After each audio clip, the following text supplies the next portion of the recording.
স্নেহের ছাত্ররা, আশা করি তোমরা সকলে ভালো আছো এবং সুস্থ আছো। আজকে আরেকটা ভার্চুয়াল ক্লাস, তাতে তোমাদের সবাইকে আমি স্বাগত জানাচ্ছি।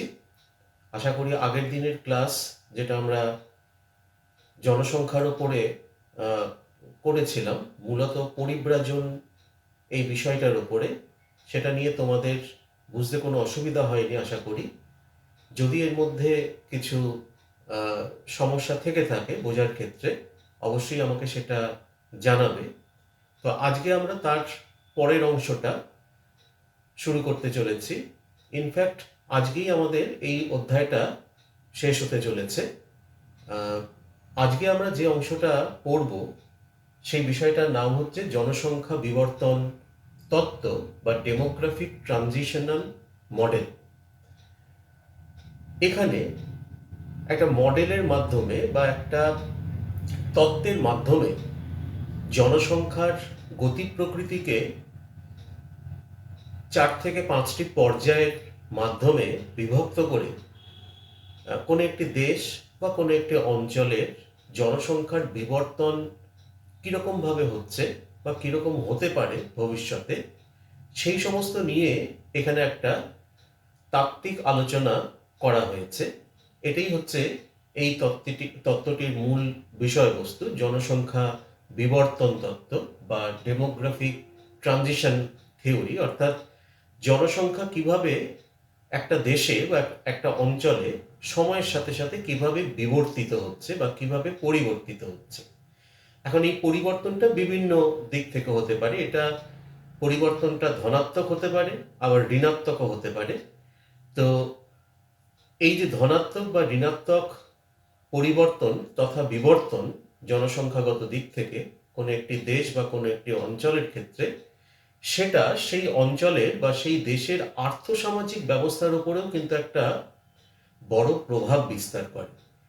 এখানে কিন্তু জনসংখ্যা বিবর্তন তত্ত্বের যারা জনক, তারা কিন্তু মূলত এই বিষয়টাকেই কিন্তু এখানে ধরতে চেয়েছেন। অর্থাৎ জনসংখ্যার বিবর্তনের সাথে সাথে সেই অঞ্চলের আর্থসামাজিক অবস্থার কোন কোন দিক থেকে উন্নতি বা অবনতি ঘটতে পারে, সেই বিষয়টা কিন্তু তারা মূলত এখানে আলোচনা করেছেন, অন্য জিনিসগুলোকে বাদ দিয়ে।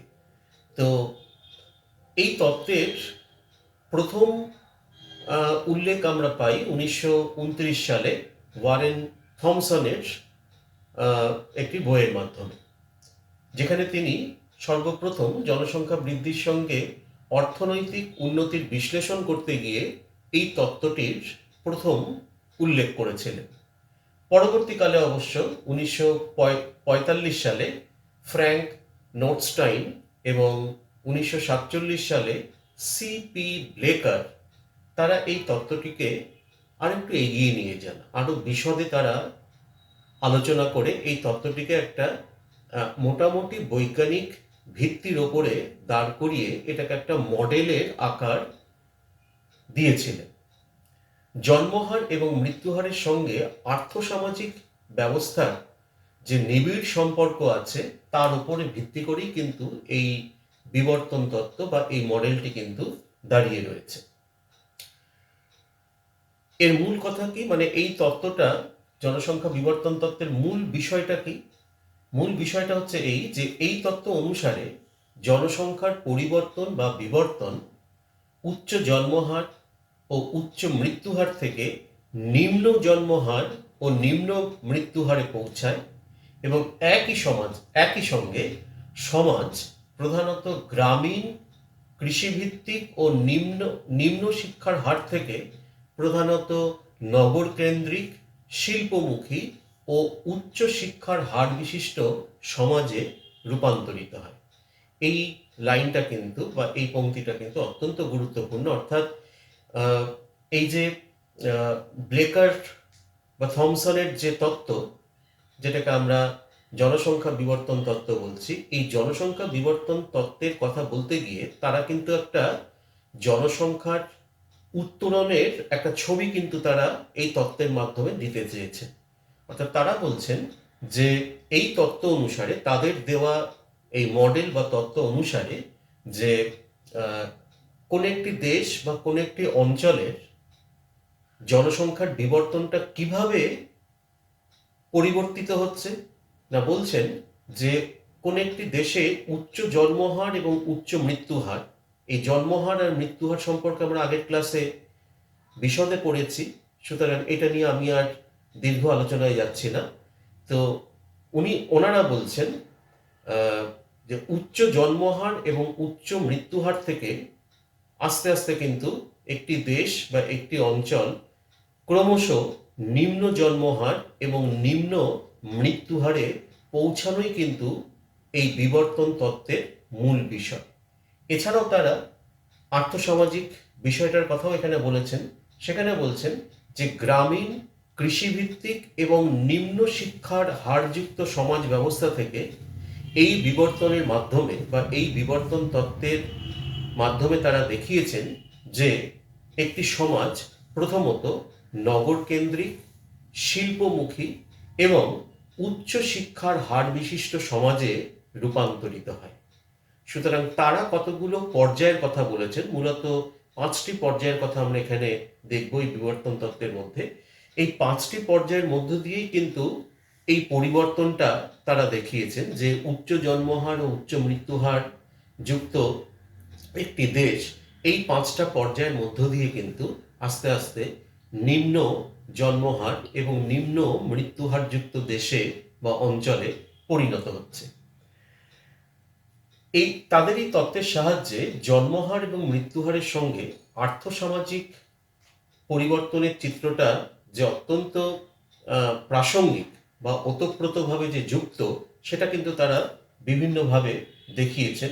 যেমন এর যে 5টা পর্যায়ের ক্ষেত্রে যেটা বলা হচ্ছে যে উচ্চ জন্মহার এবং উচ্চ মৃত্যুহার হলে কি হবে, না জন্মহার এবং মৃত্যুহার দুটোই যদি বেশি হয় তাহলে কিন্তু সেখানে জনসংখ্যার বৃদ্ধিটা কিন্তু কম হবে, স্বল্প বৃদ্ধি হবে।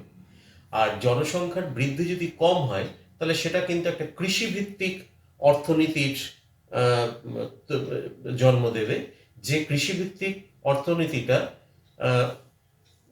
দুর্বল অর্থনীতি এবং দুর্বল সামাজিক ব্যবস্থার পরিচায়ক বলে তারা মনে করছেন। এরপর এই অঞ্চলটা বা এই দেশ যখন আরো বিবর্তনের মধ্য দিয়ে যাবে, তখন দেখা যাবে যে এই দেশ বা এই অঞ্চল উচ্চ জন্মহার এবং নিম্ন মৃত্যুহারে পৌঁছালো, অর্থাৎ জন্মহারটা বেশি রয়েছে কিন্তু মৃত্যুহারটাকে তারা যে কোনোভাবেই হোক কমাতে সক্ষম হয়েছে। তাহলে সেখানে কি হবে, সেই অবস্থায় কিন্তু সেখানে তখন জনসংখ্যার দ্রুত বৃদ্ধি ঘটবে, অর্থাৎ জনসংখ্যার জন্মহারটা বাড়ছে কিন্তু মৃত্যুহারটাকে কমাতে পেরেছে। সুতরাং ন্যাচারাল গ্রোথ অফ পপুলেশন বা জনসংখ্যার যে স্বাভাবিক বৃদ্ধি সেটা কিন্তু অত্যন্ত দ্রুত, এবং এটা শিল্পোন্নয়নের সূচনা ঘটাচ্ছে। অর্থাৎ এখান থেকেই কিন্তু আস্তে আস্তে সেই দেশ বা সেই অঞ্চল কৃষিভিত্তিক ব্যবস্থা থেকে শিল্পভিত্তিক ব্যবস্থার দিকে কিন্তু একটুখানি ঘুরে দাঁড়ানোর চেষ্টা করছে, অর্থাৎ একটা উন্নয়নের শুরু কিন্তু আমরা দেখতে পাচ্ছি এই পর্যায় থেকে শুরু হচ্ছে। এখানেও কিন্তু থেমে থাকছে না, সেই দেশ আরো বিভিন্ন রকম পরীক্ষা নিরীক্ষা করছে এবং জনসংখ্যার বিবর্তনের মধ্য দিয়ে একটা সময় কিন্তু সেই দেশ বা সেই অঞ্চল নিম্ন জন্মহার এবং নিম্ন মৃত্যুহারে পৌঁছাতে পারে। তো নিম্ন জন্মহার আর নিম্ন মৃত্যুহার যদি কোনো দেশে হয় তাহলে স্বাভাবিকভাবেই সেখানে জনসংখ্যার বৃদ্ধি কমে যাবে আবার, এবং সেখানে তখন আধুনিক কৃষি, শিল্প, বাণিজ্যিক ভিত্তিক অর্থনীতি এবং একটা সবল অর্থনৈতিক পরিকাঠামো তখন কিন্তু সেই দেশে বা সেই অঞ্চলে কিন্তু গড়ে উঠবে। এটা হচ্ছে তৃতীয় পর্যায়। এরপরে যদি জন্মহারটা কম থাকে আর মৃত্যুহারটা যদি আরো কমে যায় তাহলে সেক্ষেত্রে দেখা যাবে যে অপরিবর্তনীয় জনসংখ্যা বা শূন্য জনসংখ্যা বৃদ্ধি দেখতে পাওয়া যাচ্ছে, যেটা অতি উন্নত আর্থসামাজিক ব্যবস্থার পরিচায়ক, যেটা ইউরোপ এবং আমেরিকার বেশ কিছু জায়গায়, বেশ কিছু দেশে কিন্তু এই ধরনের একটা পরিস্থিতি যেখানে শূন্য জনসংখ্যা বৃদ্ধি দেখতে পাওয়া যাচ্ছে। এরপরে যদি আমরা দেখি যে নিম্ন জন্মহার আর নিম্ন জন্মহার অপেক্ষা কম মৃত্যুহার, তাহলে দেখা যাবে যে সেখানে জনসংখ্যার ঋণাত্মক বৃদ্ধি ঘটছে, অর্থাৎ জনসংখ্যা সেখানে বৃদ্ধি পাওয়ার বদলে জনসংখ্যা কিন্তু সেখানে কমে যাচ্ছে, যেহেতু মৃত্যুহারটা অনেক বেশি জন্মহারের তুলনায়। যদিও জন্মহারটা কম, কিন্তু তার থেকেও কিন্তু কমে যাচ্ছে।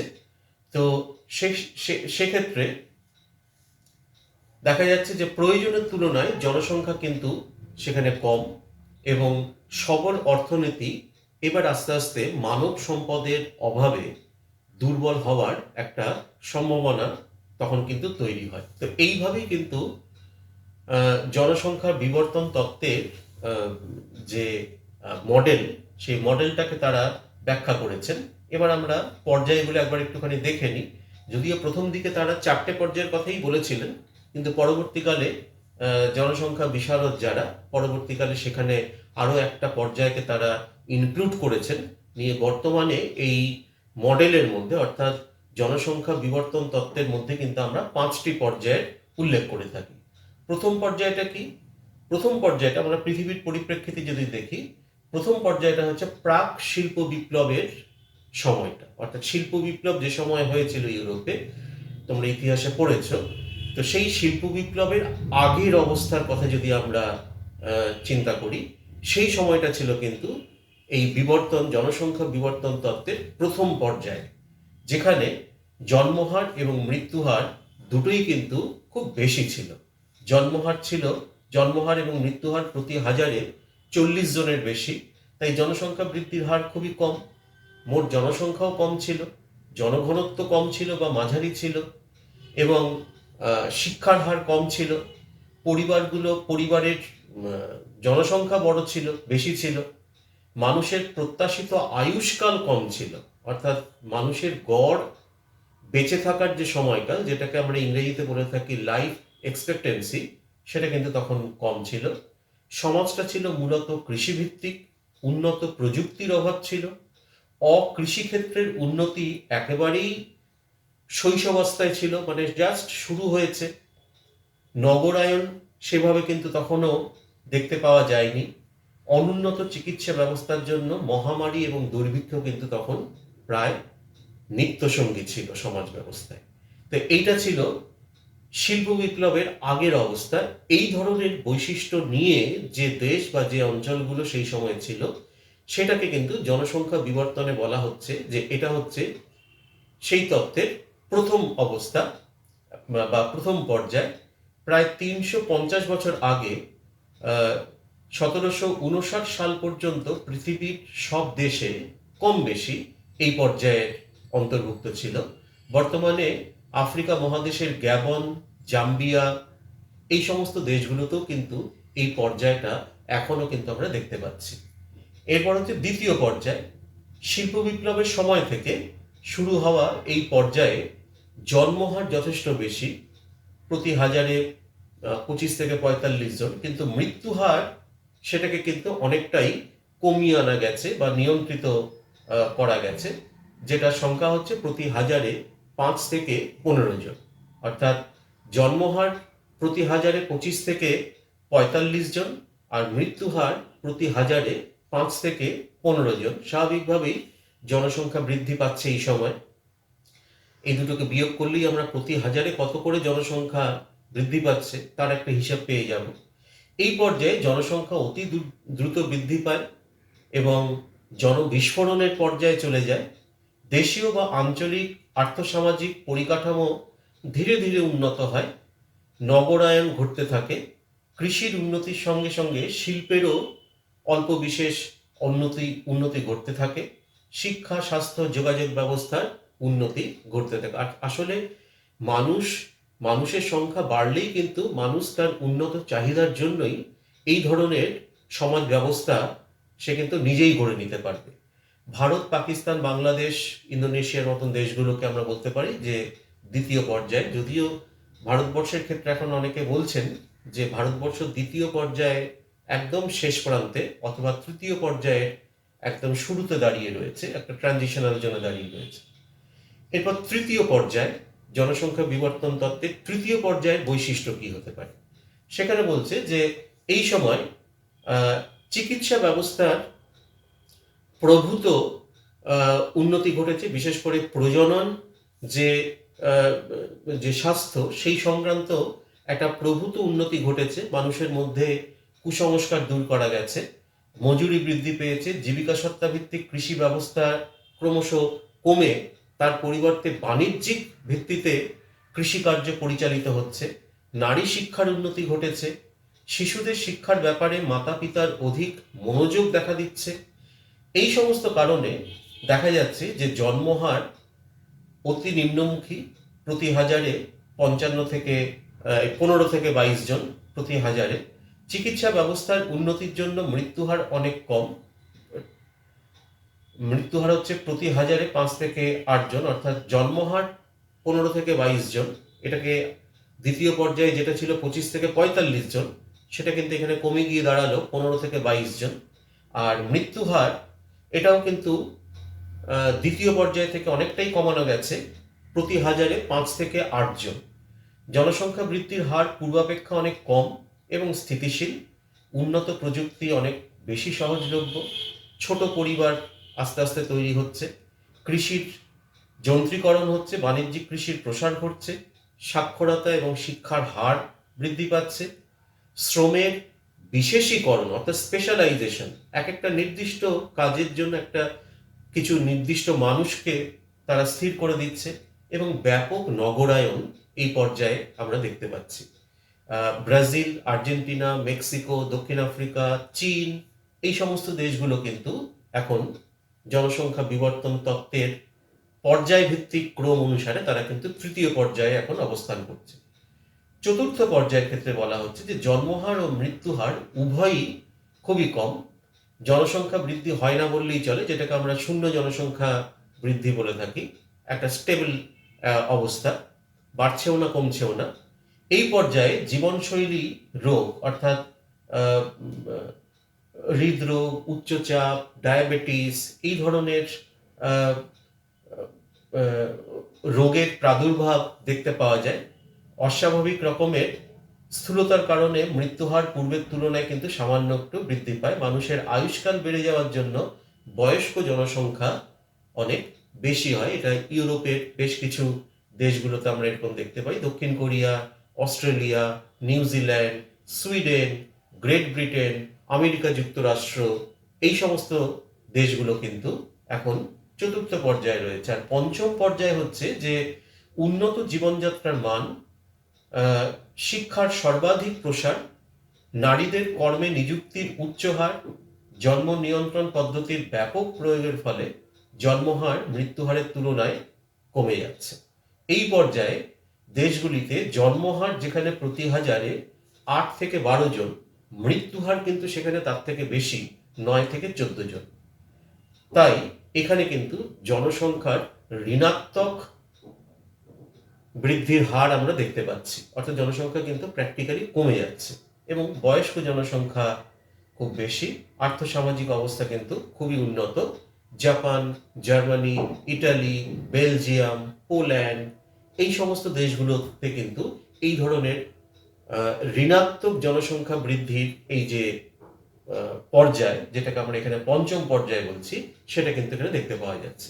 তাহলে তোমরা বুঝতে পারলে যে এই যে বিবর্তন তত্ত্ব, জনসংখ্যা বিবর্তন তত্ত্ব, এখানে বিভিন্ন দেশের জন্মহার মৃত্যুহারের পরিপ্রেক্ষিতে সেই দেশগুলোকে এই 5টা পর্যায়ের মধ্যে কিন্তু কোনো না কোনো একটি পর্যায়ে অন্তর্ভুক্ত করা হচ্ছে। তবে এখানে কিন্তু এই প্রক্রিয়াটা কিন্তু স্থিতিশীল প্রক্রিয়া নয়, গতিশীল প্রক্রিয়া। কোনো একটি দেশ আজকে হয়তো প্রথম পর্যায়ে রয়েছে, পরবর্তী যে কোনো সময় সেটি কিন্তু দ্বিতীয় পর্যায়ে বা তৃতীয় পর্যায়ে বা চতুর্থ পর্যায়ে চলে যেতে পারে। এবং এই বিবর্তন তত্ত্বের মূল বিষয়টাই হচ্ছে কিন্তু একটি দেশ শুরু করবে অবশ্যই প্রথম পর্যায় থেকে, তারপরে কিন্তু ধীরে ধীরে প্রথম থেকে দ্বিতীয়, দ্বিতীয় থেকে তৃতীয়, তৃতীয় থেকে চতুর্থ এবং পঞ্চম পর্যায়ে গিয়ে কিন্তু তার জনসংখ্যার ঋণাত্মক বৃদ্ধি যে হার, সেইখানে গিয়ে কিন্তু শেষ করবে। এটাই হচ্ছে এই যে জনসংখ্যা বিবর্তন তত্ত্ব, এই জনসংখ্যা বিবর্তন তত্ত্বের মূল বিষয়।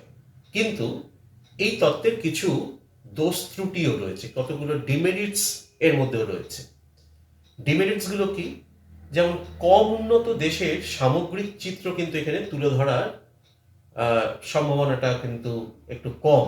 তার কারণ এই সমস্ত দেশগুলোতে জন্মহার, মৃত্যুহার এই সংক্রান্ত মানে ডিটেইল যে ইনফরমেশন সেটা সবসময় ঠিক মতন পাওয়া যায় না। দ্বিতীয় যে ড্রব্যাকস রয়েছে সেটা হচ্ছে পরিব্রাজন সম্পর্কে এই তত্ত্ব কিন্তু একদম সম্পূর্ণ নীরব থেকেছে। অর্থাৎ পরিব্রাজনের মাধ্যমে এক জায়গা থেকে আরেক জায়গায় বা এক দেশ থেকে আরেক দেশে যখন মানুষজন যাচ্ছে আসছে, তার কি প্রভাব পড়ছে সেই দেশের জনসংখ্যার উপরে। শুধুমাত্র জন্মহার মৃত্যুহার নয়, পরিব্রাজনটাও তো কোনো একটি দেশের জনসংখ্যা বৃদ্ধির ক্ষেত্রে সহায়ক ভূমিকা গ্রহণ করতে পারে। তো সেই বিষয়টা কিন্তু এখানে সেভাবে আলোচনা করা হয়নি। এছাড়া দেখা গেছে যে বিভিন্ন যে মারণ যে রোগগুলো রয়েছে, যেমন এইডস বা এই যে এখন করোনা, এই সমস্ত মানে মরণশীল যে সমস্ত রোগগুলো বা মারণ যে রোগগুলো রয়েছে, সেই সংক্রান্ত যে বিষয়গুলো, এগুলো যে কোনো একটি দেশের বা কোনো একটি অঞ্চলের জনসংখ্যার যে স্ট্রাকচার সেটাকে যে পাল্টে দিতে পারে। তোমরা করোনা নিয়েই দেখতে পাচ্ছ যে লক্ষ লক্ষ মানুষ ইউরোপের বিভিন্ন দেশে বা সারা পৃথিবীর বিভিন্ন দেশে মারা যাচ্ছে। তো স্বাভাবিকভাবে এর একটা ইম্প্যাক্ট তো জনসংখ্যার মধ্যে এসে পড়ে, যে জনসংখ্যার পরিমাণ কমে যাচ্ছে। তো সেই বিষয়টা কিন্তু এই তত্ত্বগুলোর মধ্যে, এই বিবর্তন তত্ত্বের মধ্যে কিন্তু খুব একটা বলতে শোনা যায় না। এছাড়া হচ্ছে জনসংখ্যা বিবর্তন তত্ত্ব অনুসারে উচ্চ মৃত্যুহারের পর জন্মহার আবার বৃদ্ধি পায়। এটা প্রমাণিত সত্য নয়। অর্থাৎ মৃত্যুহার খুব বেশি বেড়ে গেলে আবার সেখানে যে উচ্চ জন্মহার ফিরে আসবে, সেটা এই তত্ত্বের যারা প্রবক্তা তারা বলেছেন, কিন্তু এটা কিন্তু একটা পরীক্ষিত সত্য নয়। সুতরাং এটাকেও একটা আমরা ডিমেরিটস হিসেবেই কিন্তু আমরা ধরে রাখতে পারি। আর প্রজনন হার হ্রাসের ব্যাখ্যায় অপারক।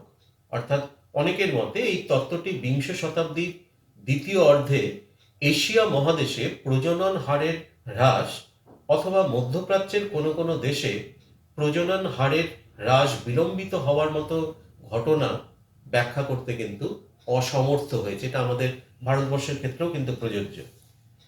তো এইগুলো হচ্ছে কতগুলো ডিমেরিটস বা কতগুলো সমস্যা। যে কোনো তত্ত্বেরই কিছু কিছু ভালো দিক খারাপ দিক দুটোই থাকে। এবার আমরা একটুখানি খুব ছোট্ট করে আলোচনা করে নিই। এটাই আমাদের আজকের আলোচনার একদম শেষ পর্ব, যে আমাদের ভারতবর্ষ এই জনসংখ্যা বিবর্তন তত্ত্বের আলোকে ঠিক কোন জায়গায় দাঁড়িয়ে রয়েছে। ওই যে 5টা পর্যায়ের কথা বলা হলো, সেই 5টা পর্যায়ের মধ্যে আমরা কোন জায়গায় দাঁড়িয়ে রয়েছি, আমরা অর্থাৎ ভারতবর্ষ কোন জায়গায় দাঁড়িয়ে রয়েছে।